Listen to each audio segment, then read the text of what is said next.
ఇప్పుడు పదాలని సృష్టించడం అన్నటువంటిది అనుకోకుండా జరిగిపోతుంటుంది. అట్లాంటిది ఇప్పుడు 67 అనేటువంటిది డిక్షనరీ.com వర్డ్ ఆఫ్ ది ఇయర్గా ప్రకటించింది. ఇది సంచలనం సృష్టిస్తుంది.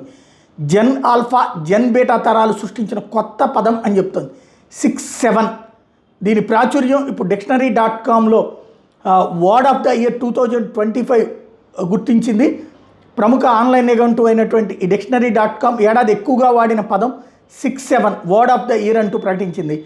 ఈ పదం వాడటం పలకడం దీన్ని 67 అని కాకుండా కేవలం 67 అని మాత్రమే పలకాలని చెప్తుంది. ఏంటి అసలు ఈ అంతుచెక్కని అర్థం ఏంటంటే 67 అంటే అసలు అర్థం ఎవరికీ తెలియదట. ఇదే డిక్షనరీ.com కూడా చెప్తుంది. దీనికి స్పష్టమైన అర్థమే లేదని చెప్తుంది. ఇది కేవలం ఏదో అర్థంతో వాడే పదం కాదు, ఓ సైన్ లాంగ్వేజ్లో చేతులతో చేసే జెస్టర్ మాత్రమే. ఈ పదం అమెరికన్ ర్యాపర్ స్కిల్రా పాడిన డూ టూట్ 67 అనే డ్రిల్ సాంగ్ నుండి ప్రేరణతో ఈ 67 అంటం బిగించేశారట. ఆ పాటలో ఈ పదం మంత్రంలా వినిపిస్తుందంట. ఈ వైరల్ జెన్ ఆల్ఫా స్ట్రాంగ్ పాఠశాలలోనూ ఈ స్లాంగ్ని పాఠశాలల్లో సోషల్ మీడియా కూడా విపరీతంగా వాడుతున్నారట యంగ్స్టర్స్. దీని వాడకాన్ని తగ్గించడానికి టీచర్లు అలాగే స్కూల్కి సంబంధించినటువంటి నిర్వాహకులు చాలా వరకు ప్రయత్నాలు చేశారట.